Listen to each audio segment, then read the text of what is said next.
Oh, Stephen A. Smith is paying attention. I promised we'd hear from him. Stephen A. tweeted, "My apologies to the Grizzlies. I've slept on these brothers. I know Ja Morant is special, but I love their size, athleticism, depth, and perimeter shooting. This team is a legitimate threat in the West. They have my attention."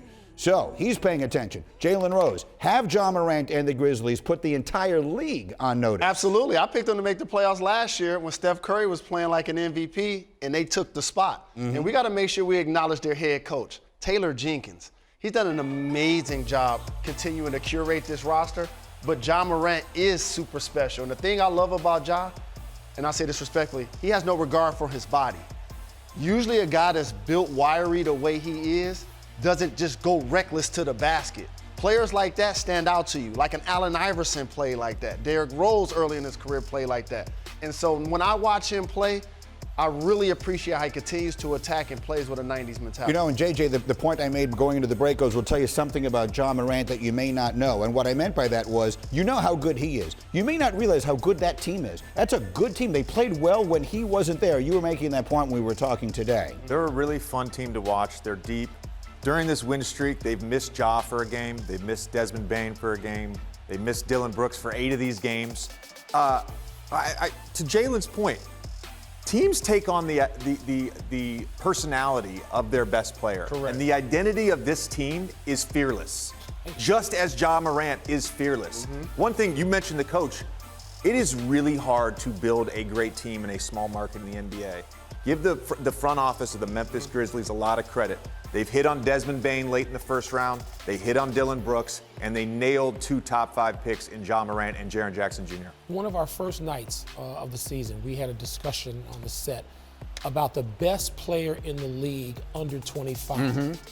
And I'm going to tweak Stephen A. just a little bit. I'm going to call him when we get up there. And people were talking about, obviously, Jason Tatum, and you had and I said, no. Ja Morant. Yeah. And part of it is, if you can physically survive playing that 90s style with that wiry body, I cringe sometimes as much as it's so exciting.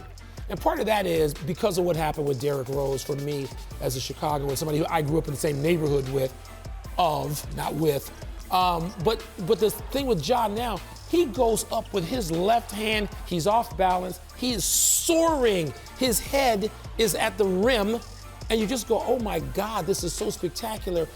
Is this sustainable? I hope it is, because to me, he's the most, fun, exciting guy to watch in the Let's put those numbers back up there again quickly and just show you how good this team has been during this win streak and recently. Look at that numbers. If you go all the way back to the beginning of December, they have the best record in the NBA. Jalen, sometimes our eyes don't believe the things we didn't expect to see. Most people didn't expect Memphis to be 15 games over 500 in January. The majority of those stats are analytics.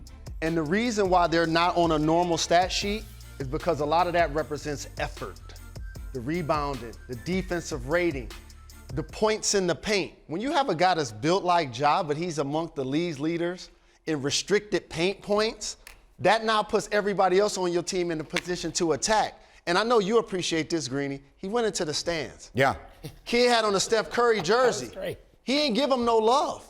Now, in today's game, we used to seeing players doing a lot more fraternizing. So Memphis and Miami stand out to me because they want to be the toughest team and the most disliked team in the NBA. By the time the season is over, will he be near the top of the MVP conversation? He's creeping into the discussion right now. Do you think he'll be close to the top of it? If they keep winning, I think he ends up in the top 5 MVP at the end of the season. But a better question to me is, does he grab the other first team All-NBA spot for guards? That's a great I think Steph will end up grabbing one of those spots, but is Ja the other guy that gets first team All-NBA? Ahead of Booker, ahead of CP3, whose team, has the best record in the league. But that's where this discussion is going. And first of all, there's still a lot of time left. We're half the way through the season.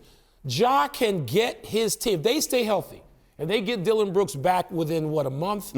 You're looking at a team that can challenge Utah, at least for that third spot. At least. Thank you for watching ESPN on YouTube. For live streaming sports and premium content, subscribe to ESPN+.